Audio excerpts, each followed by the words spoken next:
Mm.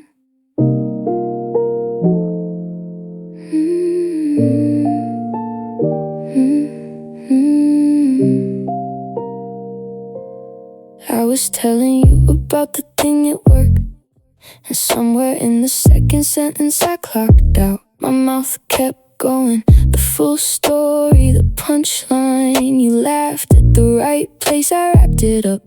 And I thought, I have no idea what I just said. I've been on autopilot for at least the last week. And the scary part isn't the autopilot, it's how good I am at it, how perfectly it mimics presence, how neither one of us noticed until I did.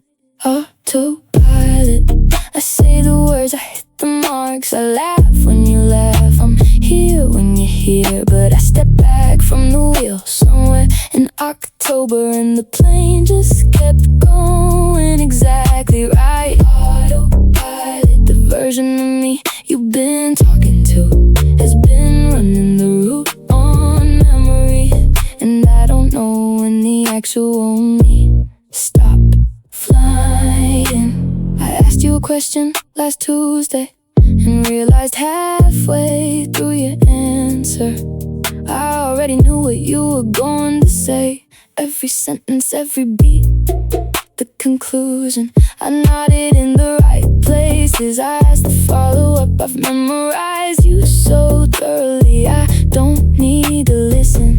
And that should feel like knowing, that level of knowing someone should be the good thing.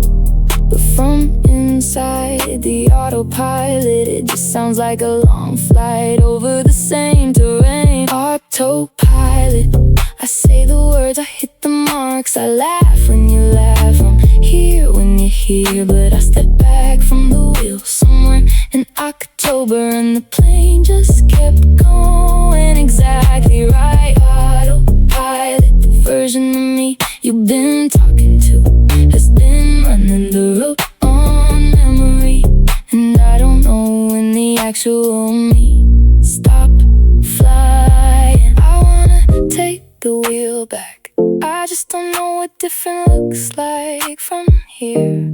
When the route is right and the altitude is fine, and the only thing wrong is I'm not actually the one flying.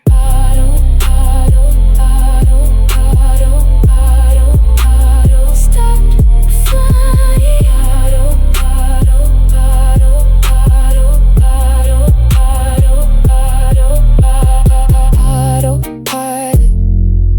Autopilot.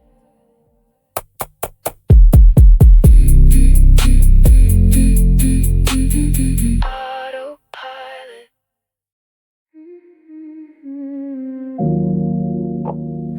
We both know what this is. I see it in the way you set your mug down, like you're already being careful not to leave a mark.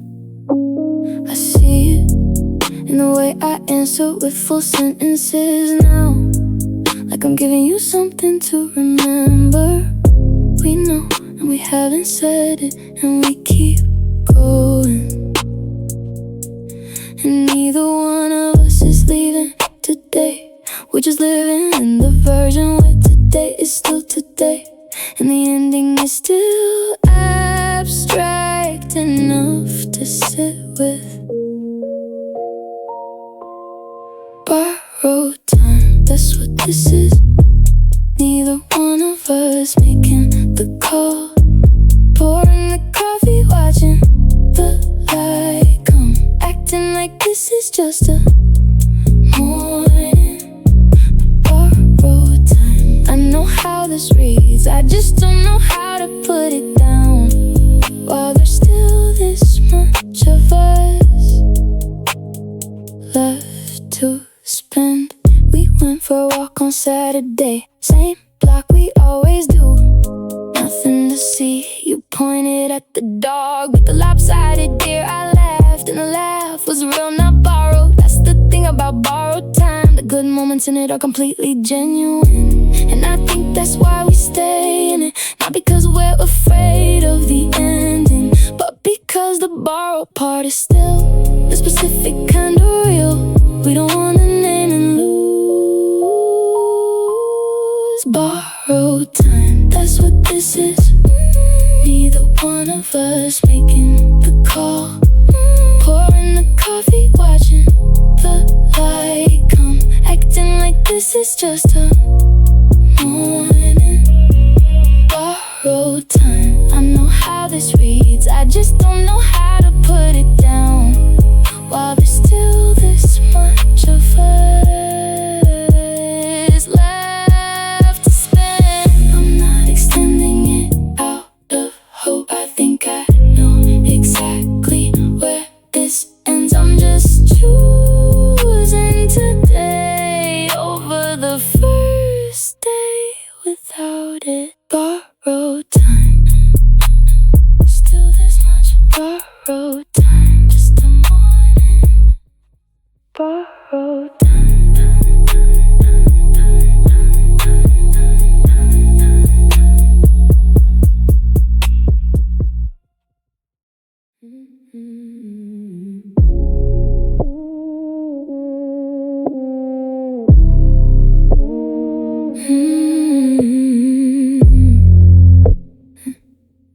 My father used to read at the table. My mother used to work through dinner at the counter. They were in the same kitchen for 37 years. And I watched them for 37 years and swore the way you swear things at 19, that I would never be in the same kitchen separately. And here I am at the table with my phone, and there you are at the counter doing the thing. And the kitchen is the same kitchen, and neither one of us planned the inheritance. Carbon copy of the thing I said I'd never do. The same distance across the same kitchen. Inherited the pattern without signing for it. It became the blueprint I was reading against. Carbon copy. I see my father in the pause before I answer, in the way I disappear inside a room. I'm the thing I was most afraid to become, and I did it without a single deliberate step. You laugh like your mother, I know this years ago. The way you laugh and then go immediately normal, like laughter is something you apologize for after. I never said anything because I had no language for it. Now I watch us in the kitchen, and I think we inherited each other's inheritance. And I don't know how to unknow the pattern. Once you see it, you can't stop measuring yourself against it. I keep catching the shape of my parents in my hands, and I don't know if the answer is to leave the kitchen or to choose for the first time what we do inside it. Carbon copy of the thing I said I'd never do. The same distance across the same kitchen. Inherited the pattern without signing for it. Became the blueprint I was reading against. Carbon copy. I see my father in the pause before I answer, in the way I disappear inside a room. I'm the thing I was most afraid to become, and I did it without a single deliberate step. I'm not blaming anyone. The blueprint came from people who were also blueprints. I'm just standing in the kitchen, wondering if noticing it is enough to change it, or if noticing is just what we do before we go back to the counter. Carbon copy, copy. Same kid, same. Carbon copy, copy. Same for it.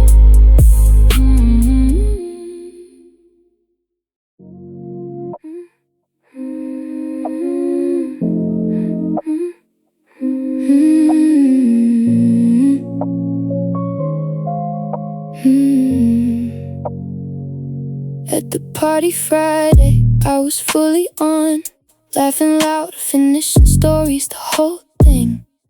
And at some point you found me across the room, and I watched myself turn it down 3 notches. Automatic, like adjusting for a different audience. The version I bring home is the quiet cut. And I don't know when you became the place where I perform less, and somehow that makes me less. The whole version got smaller when I turned toward you.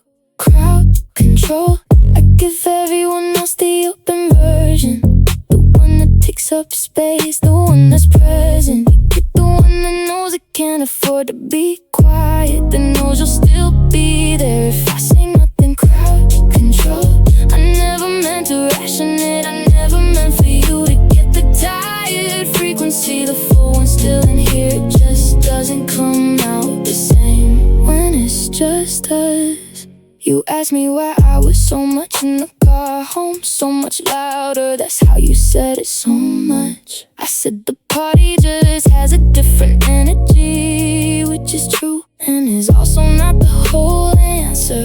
The whole answer is I've gotten lazy with you, the specific lazy that looks like comfort but isn't, and you deserve the full frequency. I know that, I've known it for a while. I just keep arriving home already quieted by whatever it costs to be full volume everywhere else. Crowd control, I give everyone else the open version, the one that takes up space, the one that's present. You get the one that knows it can't afford to be quiet, that knows you'll still be there if I say nothing. Crowd control, I never meant to ration it, I never meant for you to get the tired frequency. The full one's still in here, it just doesn't come out the same when it's just us. I love you from the place that's comfortable, and comfortable has been making me smaller.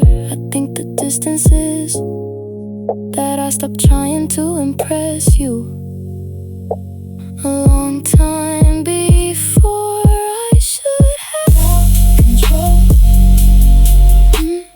Crowd control. Crowd control.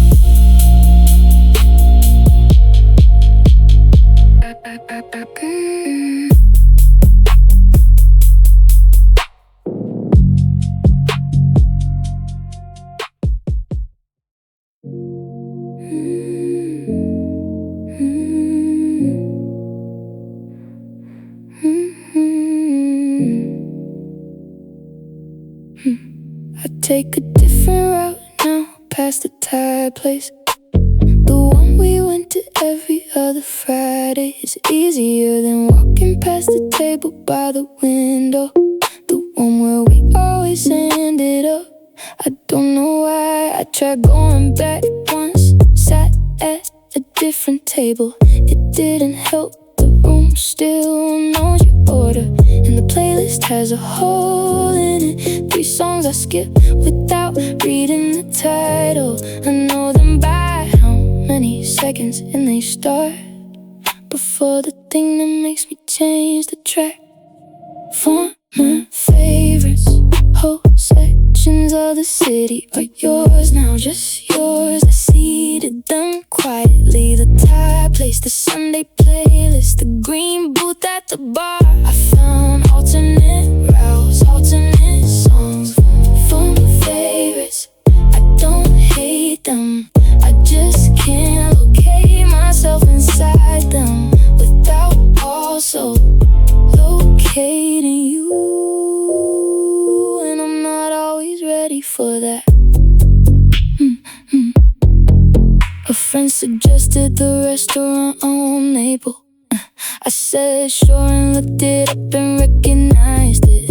We passed it once and you said it looked good. We never went but you said it looked good. I suggested somewhere else, said the parking was bad. It wasn't bad, I just couldn't go where you said it looked good. And the map keeps expanding, every good place I find I discover you were there first. Every frequency I turn to play me something of yours back at me. For my favorites, whole sections of the city are yours now, just yours. I seated them quietly. The Thai place, the Sunday playlist, the green booth at the bar. I found alternate routes, alternate songs. For my favorites, I don't hate them, I just can't locate myself inside them without also locating you. And I'm not always ready for that. I'm not preserving anything, I'm not holding the Thai place sacred for you. I'm just tired of being ambushed by the geography of who we were. Former favorite, seated them quietly. Former favorite, alternate routes.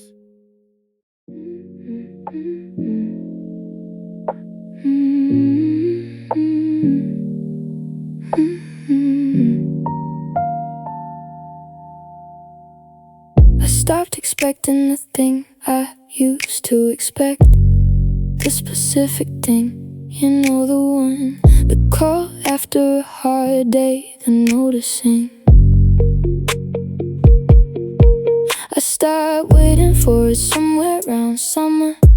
The stopping felt like protection at the time. Now I'm not sure I'd feel it even if it came. And that's the side effect nobody warns you about, of learning not to need so much. You get what you wanted, no more disappointment, and you also get no more of the other thing. Side effects, I lowered the dose of wanting. Now nothing stings and nothing lifts. I fixed the problem of hurting too much by becoming someone who doesn't quite feel enough. Side effects, I took the edge off the longing, the edge off the hope, the edge off the ache. And what's left is this perfectly even middle where I live now and call it being okay. You brought me flowers for no reason in November. I said they were beautiful and meant it in the way you mean something when feeling has become transactional. I appreciate it, I just don't receive the way I used to.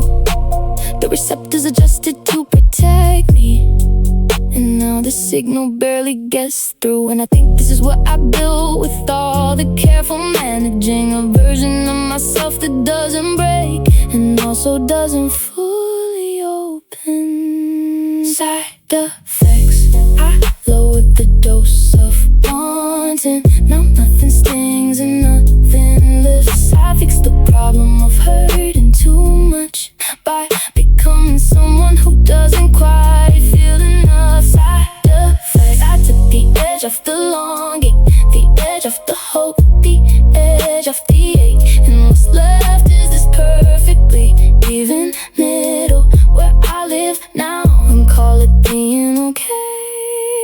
I'm not numb to you, I want to be clear about that. I just built the wall in the wrong order, and now you're on the same side as everything else that doesn't quite get through. Side effects,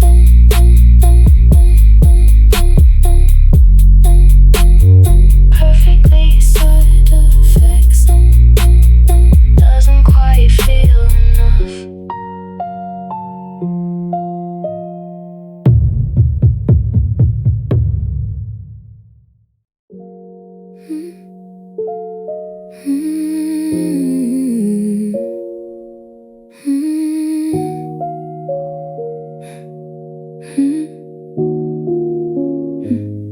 I was trying to remember the last time I reached for you, not reflexively, the real kind of one that means something. I went back through the months trying to find it. There's a version in April that might count. You were having a bad week and I drove over, but that was response. Reaching is different, and I don't know the exact date the signal went. There was no event, no storm, no confrontation, just a gradual something that felt like nothing, until I tried to locate the last transmission. Signal lost, I can't find when I stopped trying. The last time I reached across, for no reason at all. Not because you needed, not because I had to. Just reaching, just to feel you were still in range. Signal lost somewhere between then and now. The frequency between us dropped without a warning, and I've been operating like everything was fine on a signal I didn't know I lost. You reached for me last week, I felt it clearly. A look across the table that was actually asking. I answered it the regular way, the surface way, and I watched you receive that and adjust. I wanted to correct it, I didn't. The window was maybe 4 seconds, and then we moved on. And I think you stopped reaching around the same time. I think we both lost the signal at different points and kept acting like the connection was intact, because neither one of us wanted to just. Signal lost, I can't find when I stopped trying. The last time I reached across, for no reason at all. Not because you needed, not because I had to. Just reaching, just to feel you were still in range. Signal lost somewhere between then and now. The frequency between us dropped without a warning, and I've been operating like everything was fine on a signal I didn't know I lost. I think I can still reach. I think the signal's still possible. I just need to find the last place I left it and decide if I'm willing to go back there. Signal lost, stop reaching. Signal lost, still in range.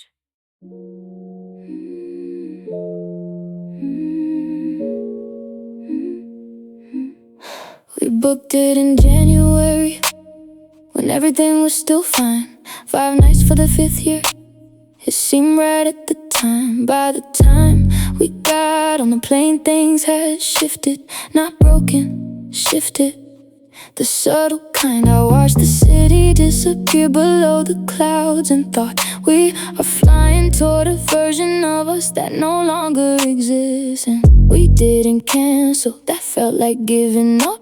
We both chose to go through the motions of the trip, as if the geography could do what the calendar promised, as if 5 nights could restore the thing that moved. Anniversary trip, we did the itinerary, the restaurant, the view, the photo at the overlook. I laughed in the photo, the laugh was real. I just wasn't sure what it was celebrating. Anniversary trip, we booked it for who we were, and we showed up as who we become.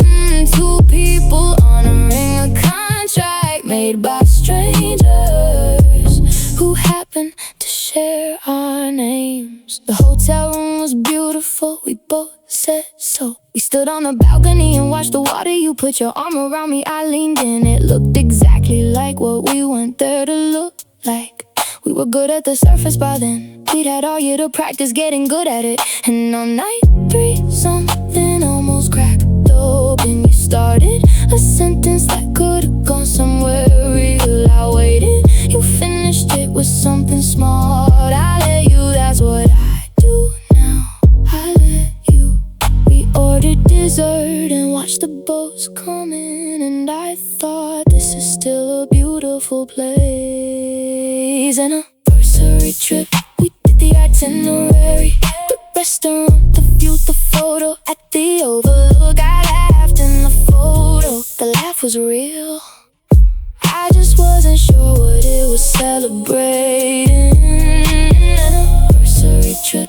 We booked it for who we were, and we showed up as who we become. Two people honoring a contract made by strangers who happen to share our names. I'm glad we went, that's the honest answer. And it surprised me, it's easier to mourn something when you've given it a proper last look. Anniversary trip. Ooh, ooh, ooh, ooh. Anniversary trip. Ooh, ooh, ooh. Anniversary trip. Proper last look.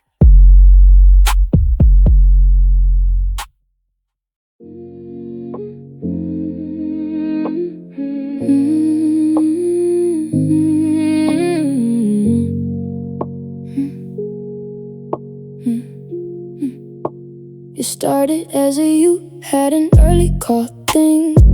I moved my pillow so you wouldn't hear my dawn. That was March, I know, because the heat was still on. The guest room has a firmer mattress, I sleep better there. I told myself that like it was a conclusion, and the conclusion has been running since March. And we don't talk about it, we mention around it. You said the bed ones mean in the guest room, and I answered and we moved on. Like the geography of us is just a detail now. The guest room's not a guest room anymore. I swear I keep my charger, my book, my side. We share the kitchen and the calendar, but we stopped sharing the dark hours of the night. The guest room, I told myself it was temporary. Temporary, got comfortable, comfortable became the arrangement. And neither one of us put a name on it.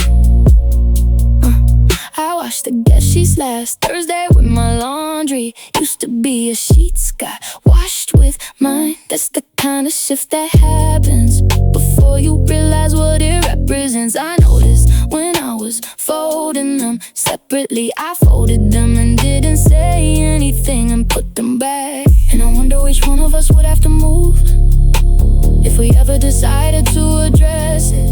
Whether we move back together or one step further into separate addresses with better guest rooms. The guest room's not a guest room anymore. I swear I keep my charger, my book, my side. We share the kitchen and the calendar, but we stopped sharing the dark hours of the night. The guest room, I told myself it was temporary. Temporary, got comfortable, comfortable became the arrangement. And neither one of us put a name on it. Some nights I hear you turn the TV off at 11, and I think I know your sounds from the other room. That's not nothing.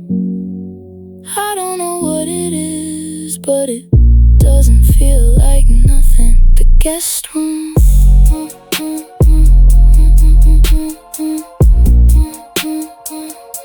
The guest room. Didn't put a name on it.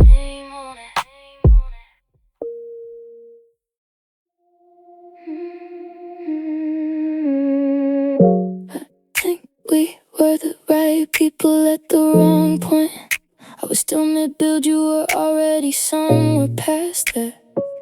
We tried to sync the clocks, it never quite locked. You'd already learned things I was still getting wrong. I kept up well enough to confuse us both, and to thinking the timing was close enough. And close enough got us a long way in, further than wrong season things usually go. We held it together with effort and goodwill, and two people trying to be what the other needed. Wrong season, right everything else, right face, right voice, right feeling in the room. Just landed in the middle of each other's lives at the exact wrong wrong point to take root. Wrong season. I don't regret the trying, I just think we met in the middle of a frost and called it the start of something that needed a different kind of ground. You were patient with the parts of me still forming, more patient than I deserved or recognized at the time. I think I cost you something, a chapter, a year, the resource of being with someone who needed work. And I arrived too late to be what you needed. By the time I got close, the season had shifted again. And I think about the version of us 5 years different, either direction, early or later, whether the same feeling in a different season. Would've had ground to grow in. Wrong season, right everything else, right face, right voice, right feeling. No, just landed in the middle of each other's lives at the exact wrong point to take root. Wrong season. I don't regret the trying, I just think we met in the middle of a frost and called it the start of something that needed a different kind of ground. I loved you in the wrong season. That's not a small thing. Loving someone in the wrong season is still loving. It just doesn't always